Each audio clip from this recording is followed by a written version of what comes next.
On. I didn't plan on doing a live stream. I just planned on leaving my house for a minute to run to the store. Been at the house quite a bit lately. Jeez. Right. But of course, as I leave my house, there's a police cruiser that meets me at the roundabout, which is right in front of my house. Excuse me. Jeez. There we go. So I thought I'd go ahead and turn this on, just in case.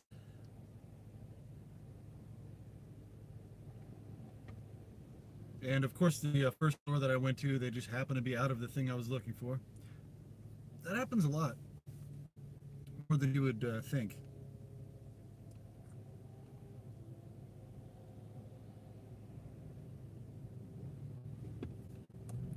Well, unless you've gone through this, you're like, okay, what are the odds that every time I go to the store to look for something that you know you're looking for, you just happen to be out of it, so you have to run around town, waste your time trying to find what you're looking for.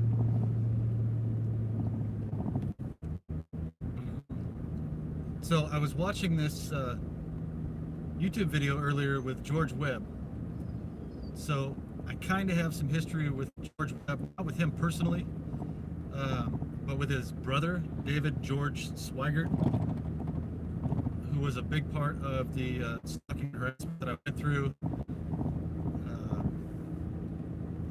I think he had something to do with the fake lockdown that my daughter's school went through the day before I was supposed to go to court and make a decision about a plea deal that I was being pushed into, that I tried to go to trial and defend myself, go through the process of due process, and denied. The day before that, just happened to let's see what kind of traffic jam we got going on here.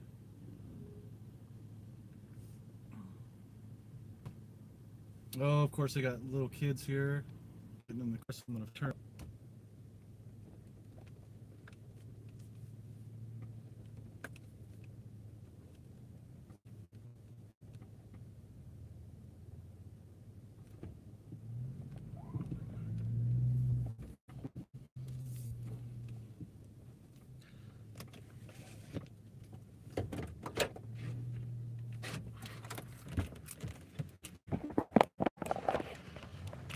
Oh, look at this here. Really keeps people company. We'll wait till we get a few more viewers here. Be right back.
Excuse me. All right, I'm back. Okay, there's a few more people here. So how's it going, everybody that's just showing up? I'm sure a few people checked out there. So anyway, I was watching a YouTube video earlier. And it was George Webb talking to a guy that joined the Army when he was 40 years old, which I don't know what the age limit in the Army is. And I know in the Air Force it was like 30 something. But he was an IT guy, and he went over to Iraq, and he served in some PSYOPs missions and stuff like that. And he was talking about Obama's shadow net. And the more he described what he worked on, the more it sounded like the gang stalking programs that are put into place here in the United States, well, and abroad. But I talk about the United States because I don't know what's going on in other countries because I haven't been there. I only know what's going on here. So I just report on my life, what I know about, what I experience. And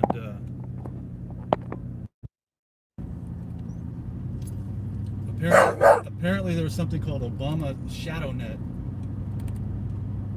And what this organized stalking and harassment program is basically like a network of people that get information to carry out various skits in a psychological operation. And they hammer away at every aspect of your life, at your finances, your emotions, your relationships, your livelihood in general. Your vehicles are damaged.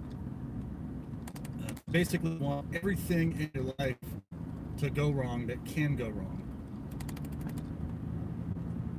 They want you to take away every freedom that you have. They want you to be treated like a terrorist with absolutely no rights, no free will, no nothing, no due process in court, nothing. They want to, like Censorship song. So is this guy going to walk right in front of me or what?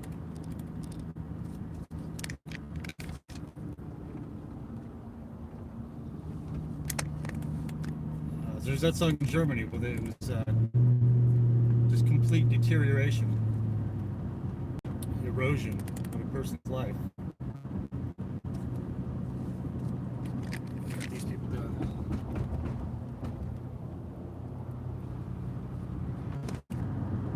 And I believe that after the stuff I went through, whatever they used me for, I got targeted additionally. During the Obama administration. I was on social media when I was in the Air Force talking about Barack Obama, talking about the fact that he was trying to destroy our country from the inside. He was a plant.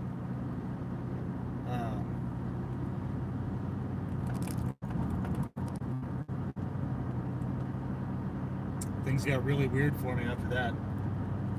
Talking about 9/11, talking about Obama birth certificate. Somebody actually at Fort Meade, when I was at Fort Meade, one of the guys I hung out with, real smart guy, he made these stickers with twin towers on them that just said "Never Forget." He'd ask people at stores if he could put the sticker on their front door, so when people walked in, they would see the sticker. It said "Never Forget." Went on a trip with him to where'd we go?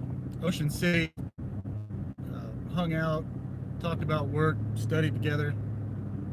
He was my roommate, my suite mate basically. He had a room with a bed and like a refrigerator and a microwave and stuff, and the door that went into the bathroom.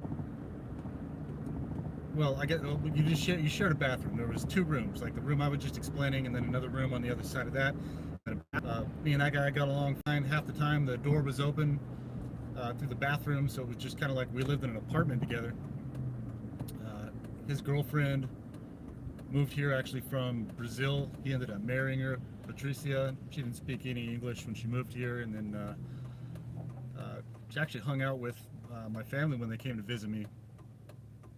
Went to Gettysburg, went to all this different stuff. Anyway, I guess that doesn't have anything to do with what I'm talking about. But Dave was a smart guy, uh, video journalist, and he told me back then when I wasn't really paying much attention to politics uh, that things are going to be very bad in the Obama administration. It's going to become communist, dictatorship, socialist. I didn't even really understand what he was talking about then. My mind wasn't there. I wasn't I wasn't educated enough on that. I hadn't educated myself enough on the way government works, and but I knew that I trusted Dave, and that if he was telling me something, that it was probably something I should probably think about. And I started thinking about stuff more and more.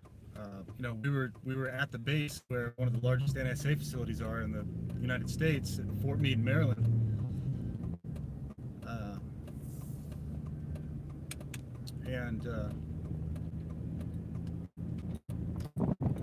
He actually ended up going to work in Salt Lake City, Utah, which is the other large NSA collection facility. So I'm guessing that he wasn't really just a videographer in the Air Force. He probably worked for the NSA, something like that.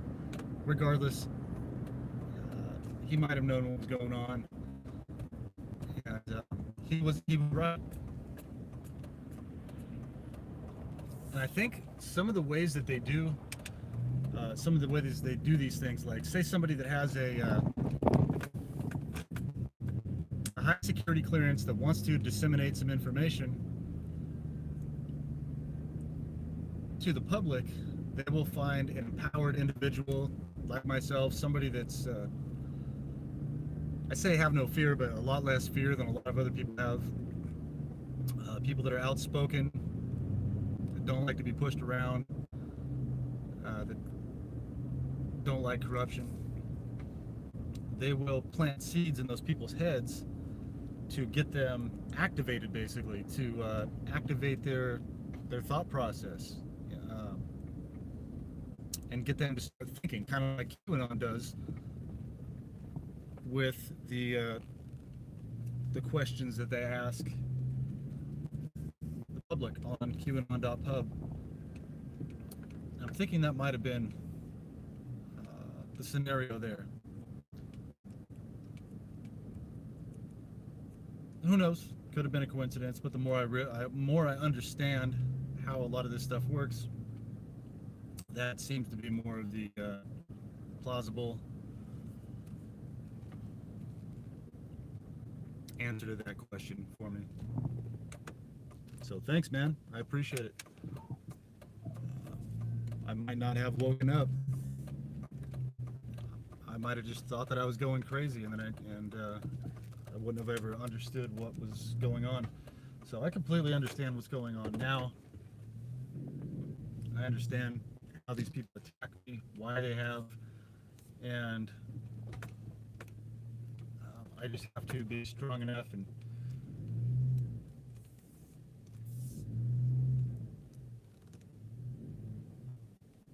be resilient enough to fight through it, hope that I get some kind of help to just make it through, to make it, to survive until this information comes out publicly that this happened to a lot of us.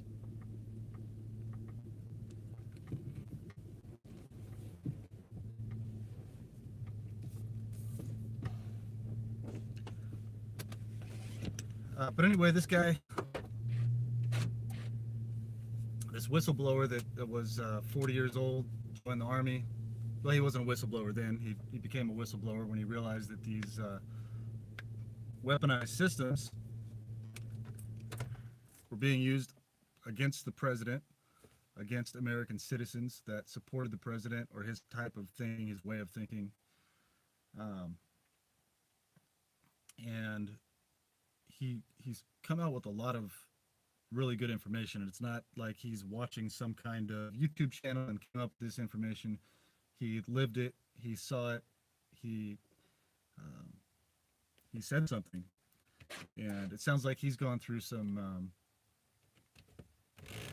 interesting times as well. What? Hey, Will, is somebody saying what's up? You want to say hi? Say hi.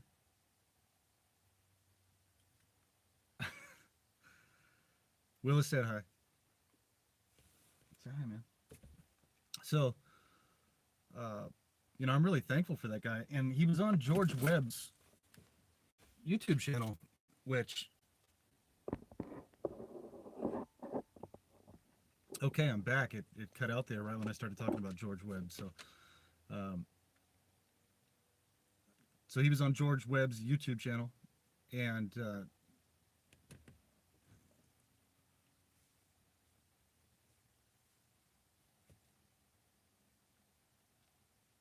him and George were having a good conversation. And George actually plugged Jason Goodman's show, Crowdsource the Truth, which I started out on pretty much the first time I got any kind of actual media out to the public.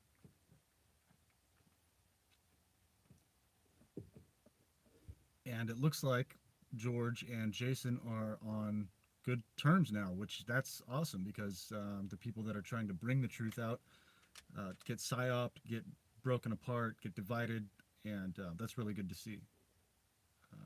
I was made to think that both of them were after me for a little while. It's why I called Jason and told him not to go ahead and show up to my last court case because they had me thinking he was a bad guy and that he was going to do something while he was here. This is a messed up thing going through this. That gets you to not trust people you should be trusting. And I don't know. I still could be wrong in the long run. Who knows? But that's a good thing to see. So check out George Webb's YouTube channel. It's GeorgeWebb, I believe. And listen to this Army whistleblower. His last name is Bergy, Bergy or Bergey. I just heard about the guy, and I just started listening to what he has to say. But it's the closest thing that I've personally seen in the almost 3 years that I've been researching and documenting and trying to figure out what the hell's going on to a whistleblower regarding organized stalking and harassment and psychological operations, which this whole thing is. Gang stalking, it's a psychological operation. Um, Billions and billions of dollars, if not more, have been made on these programs. A lot of people live comfortably because they are involved in these programs and gang stalking. Um, and I don't think that all of those people are bad people. I think they're getting bad information from the top. So if you lived in, say, imagine you lived in a neighborhood and you were in a tight knit community.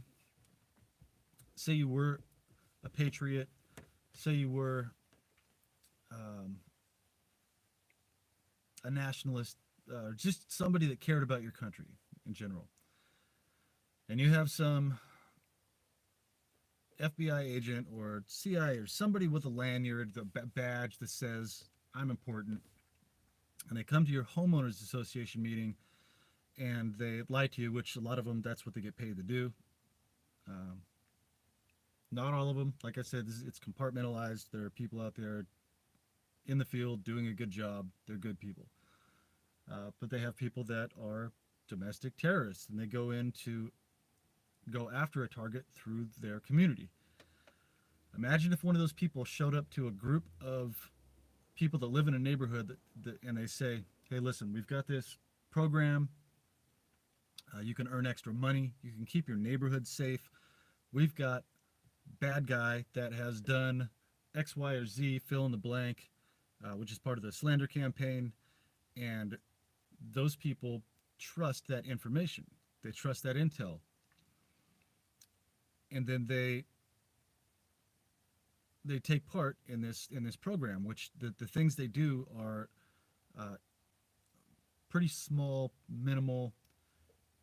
events, but with so many people all doing it at the same time, it builds up to a full-on attack of the targeted individual. They're told to pull out in front of you. They're told to, do all these different things with the color-coded traffic, all the different stuff. You can just go back through my videos of all the stuff I've documented. It takes forever to explain.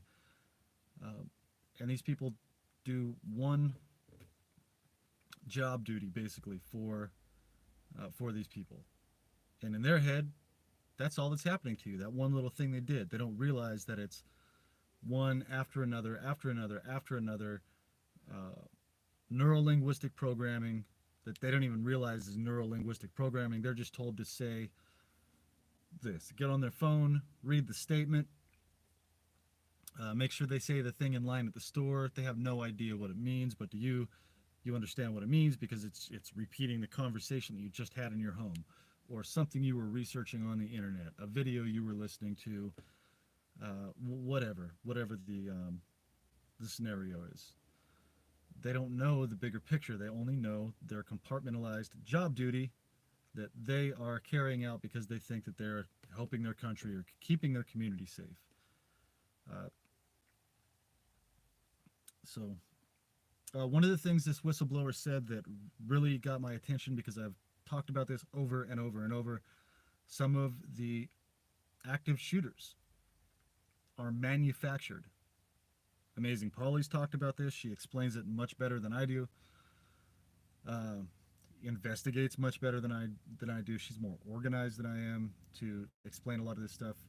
But I just explain what I personally experience and what I think their end goal is for all of this. And this guy actually talked about manufacturing. So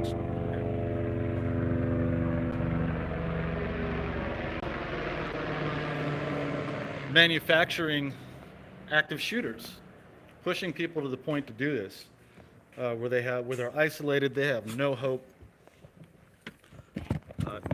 nobody will help them. They've called the police, they've called the FBI, they've called the Department of Homeland Security, they've called everybody. Their neighbors won't talk to them. Everybody's doing this weird stuff. They feel like they're living in a bizarro world and that there is no hope, there is no end to this ever, and they are angry. And I've been there when I was completely angry because I felt like the world was against me. Until I realized how this whole thing works, and I realized there is hope. Some of those people don't have the life experience, the mental fortitude, the skills to make it through this far, and they just give up hope, and they want somebody to pay for ruining their life. And it's happened with Myron Mays, Alexei Alexander. I'm imagining this kid in Newhall, California, which is next to Valencia. Newhall, Saugus, Valencia, it's all right there, right off the 405 by the Getty Museum, across the street from Magic Mountain. I used to live there, right off of Lyons Avenue. In Valencia, I went to Old Orchard Elementary School, but there was a shooting at a school in Newhall, and that kid was either shot or shot himself. Young Asian man, and I think that he was a targeted individual. And the terrible thing is, if they have the resources to do this to people, to get them to carry out these terrorist acts of terrorism, however you want to say it, they have the resources and the capacity to stop this kind of thing, to help people, to give them positive reinforcement, to basically the resources and manpower that are put into this targeted individual program to get people to live in chaos, to live in terror and fear, and to act out. That means that they have the resources and the manpower to bring the community, to bring society together Um, so so there lies the problem, which are the people up at the top that are making the decisions to use the power that they have for evil. Plain and simple. If the right people were in charge of this power, uh, we could literally live in a utopia. And that doesn't mean you don't have to get up and go to work every day. It doesn't mean you don't go through life uh, problems. Doesn't mean that everything is just handed to you, but it does mean that there would be much more positive going on in this world than there is right now. And that's what I'm really hoping for. Uh, Draining the swamp is clearing out the corrupt politicians, the shadow government, the deep state, cabal, whatever you want to call it, the people that the gangsters that have been put in place over decades that want people to stay in fear, to stay depressed, to not have any kind of hope. Um, get rid of those people. Use the power that we have, that they have, to to create positive scenarios. Life would be so much better for so many people. Uh,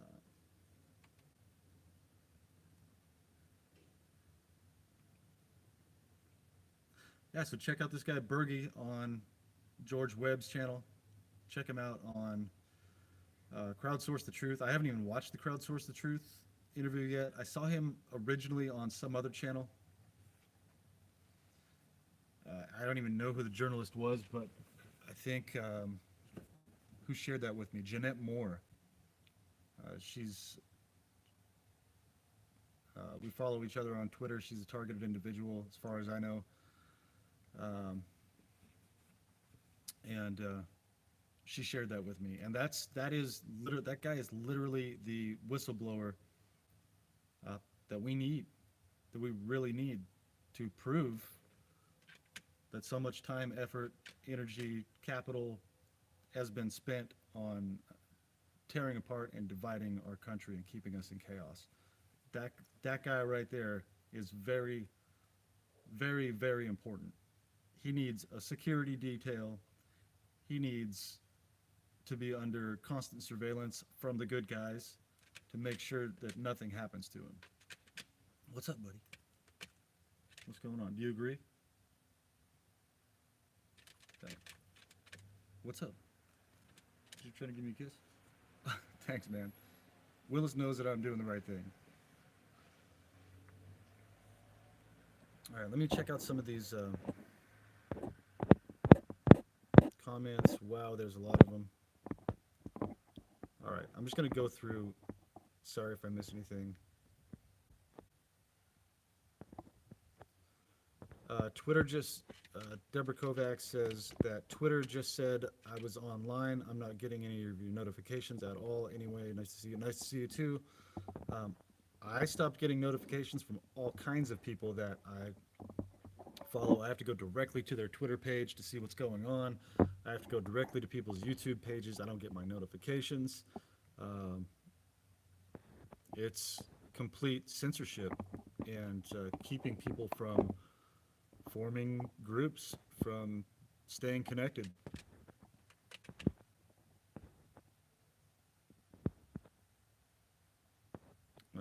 Cheryl C. said he's alert as can be. They call that on point. Willis is on point. Willis is more in tune with what's going on in the world than a lot of people. You hear that, buddy? Talking about you. No, he knows what's going on. If dogs could talk. Let's see. A.W. Flower. Hello, Michael and Willis. Hope you're both well. Thank you. Thanks for tuning in. If you're still here. Sailing Blue Steel says totally started by Obama. Absolutely. If you've been listening to my channel at all, you've heard me talk about the Obama Brain Initiative of 2009 run by DARPA, which there's a DARPA division here at Arizona State University, the Sun Devils. The Devils. Who else would run that other than some Devils? That has to do with the synthetic telepathy, the remote neural monitoring, the testing that goes on with targeted individuals. This high-tech stuff that a lot of people can't even comprehend unless they went through it. Somebody says England is just as bad for gang stalking. Well, hopefully that new guy just got elected, and hopefully it will change now that that new guy just got elected, whatever his name is. He's a conservative. Canada. Yeah, this is worldwide. This is worldwide. Canada too.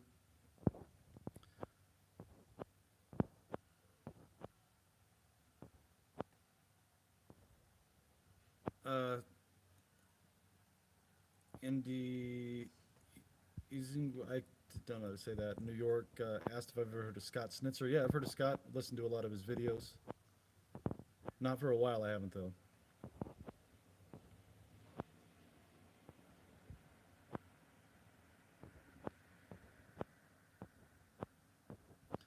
Yeah, I don't watch too many videos on targeted individuals anymore. I pay more attention to what's going on with government policy and declassifications of the information that we need to prove that we're going through this.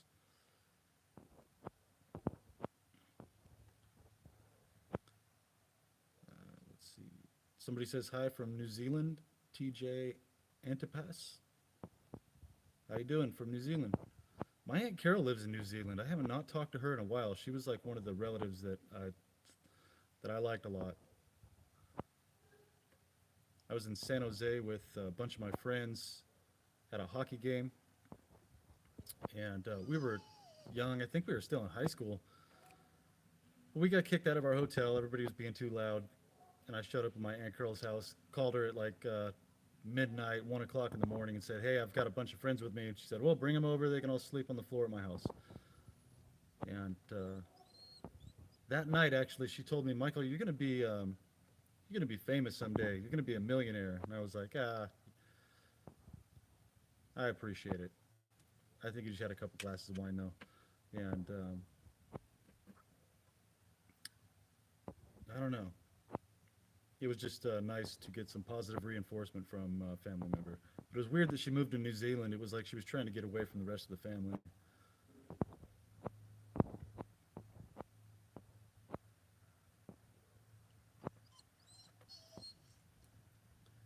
Let's see.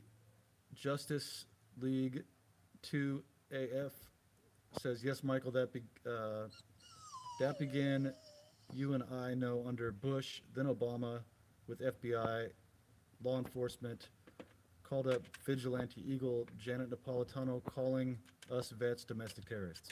Yeah, I completely believe that. So, yeah, I guess I shouldn't say that it started under the Obama administration. It continued under the Obama administration and grew. So yes, thank you for clarifying, Justice League. You are right. And Janet Napolitano, guess who is the head of the Department of Homeland Security here in Arizona? Janet Napolitano, who's part of the Arizona Mafia, linked to former Mexican politicians that were involved in, allegedly involved in child trafficking and other weaponized systems against the citizens of the United States, Janet Napolitano. So thank you for clarifying that. I appreciate it.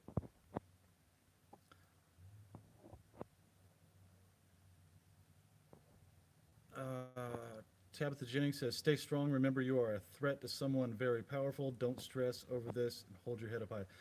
Got to be a threat to somebody very powerful, because the amount of time and energy they put into doing this is ridiculous. Oh, here comes the red car. On. Pulling up.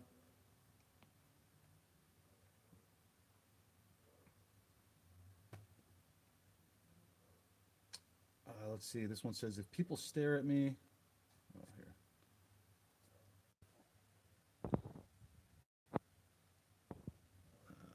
Asked them if I'm wearing something of theirs.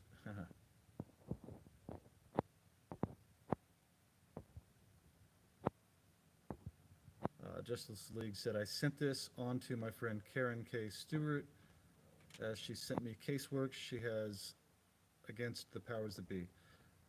Yeah, Karen, I still consider Karen a friend. I don't talk to her that much anymore. But when I was going through court, she sent me a signed affidavit for my court case, which is on permanent record in the Maricopa County court system.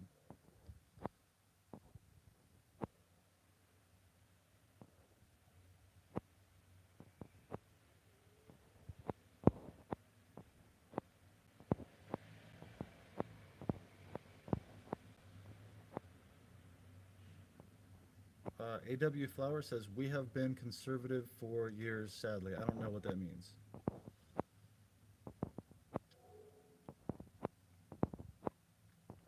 You talking about our government here? No, absolutely not. It's gone to straight communism. Covert communism. Total control.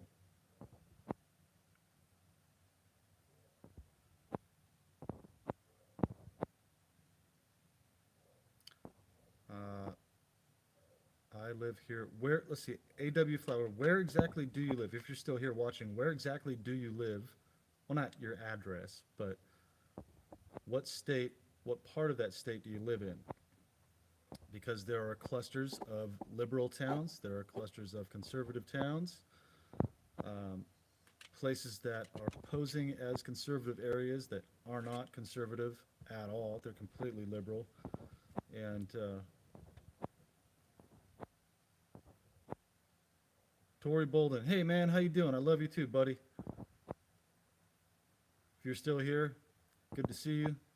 Good to see you here. I like Tori. He's a well-spoken guy. He has explained this in some videos very well.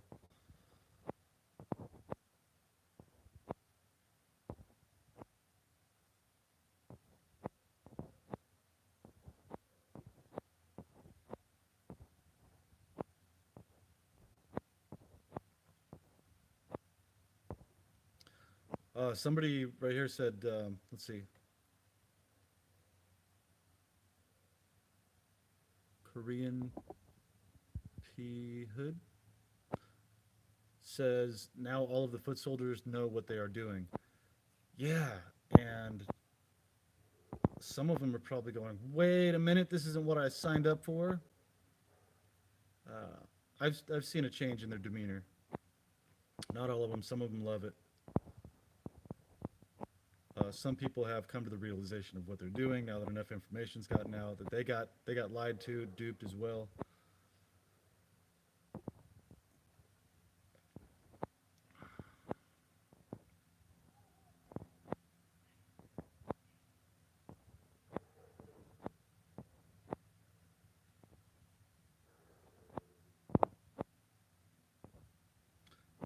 A.W. Flower. Michael, you are making excuses for the perps.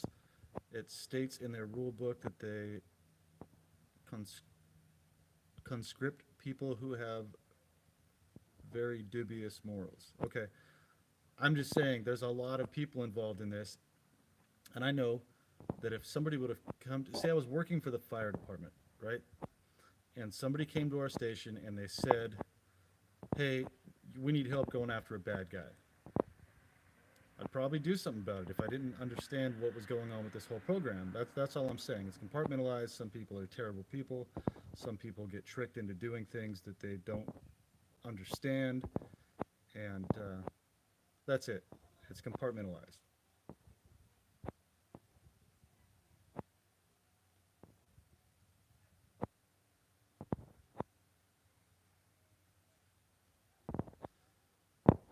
All right, let's see. It's getting dark out here. I have, yeah, there's a lot of comments here. I can't make it through the rest of these right now. I've got some work to do. That's That's why I went to the store so I could come home and get my work done. And wow, that's a lot of comments. Okay.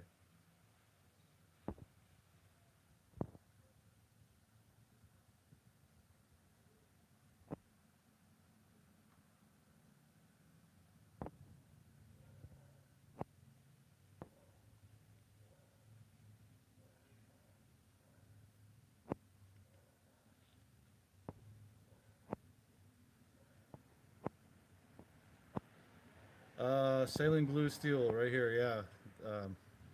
This is why they're. Okay, he says, tell you what, they get rid of Trump, we are screwed. Absolutely.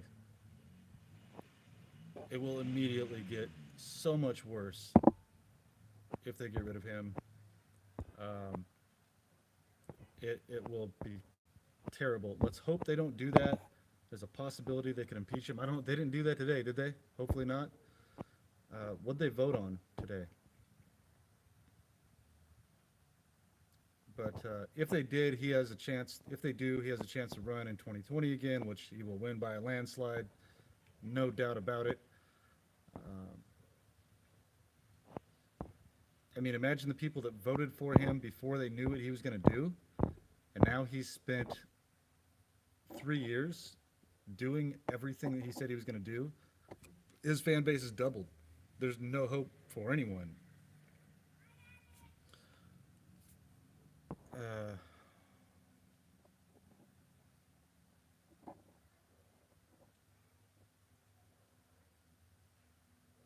okay, so Vivian Sanchez says votes were 23 yes to impeach to 17 no.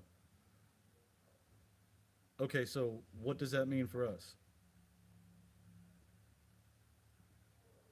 I don't know how that whole process works. It sounds like 23 to 17 wins.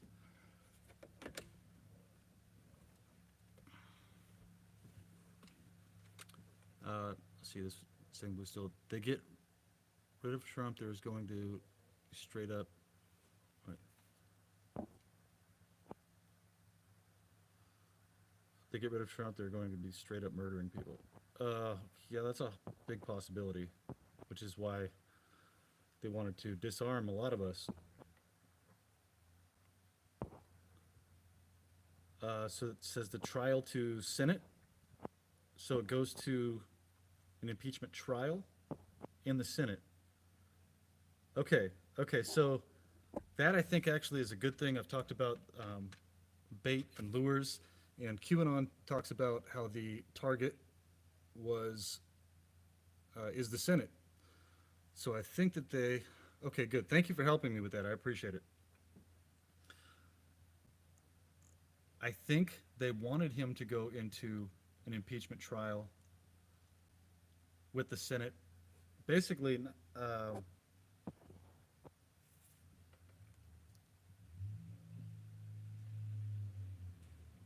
I shouldn't try to explain their their reasons why they're doing this. But from what I've gathered, they want to engage with the Senate.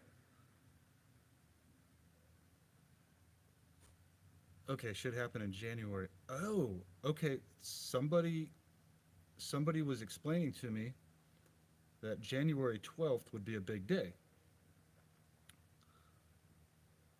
Huh.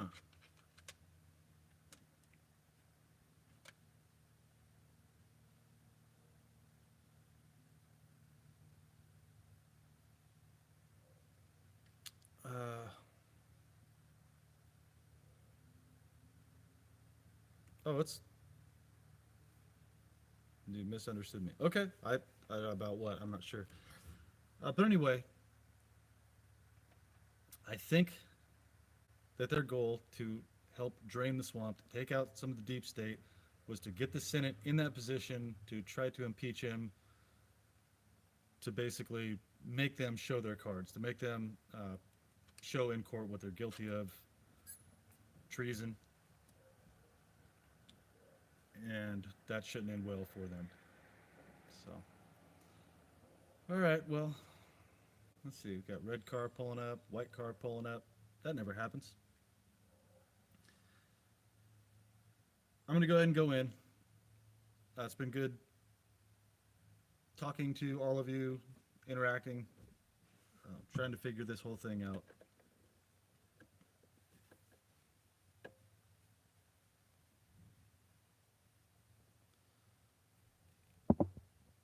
It says they are going to threaten his wealth. Supreme Court just ruled they're going to offer him a deal. He will take it. He wants out. Uh, I don't know, man. I don't know. I don't know. That guy seems like he's in it for the long haul. And I think he realizes that his like $7 or $9 billion, whatever he has in the bank, uh, yeah, I don't know. I'm gonna quit speculating. I don't know.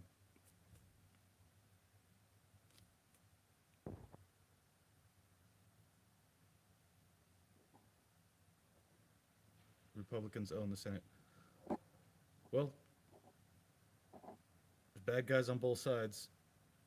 Um, so hopefully, yeah. Well, that's a good thing if Republicans own the Senate.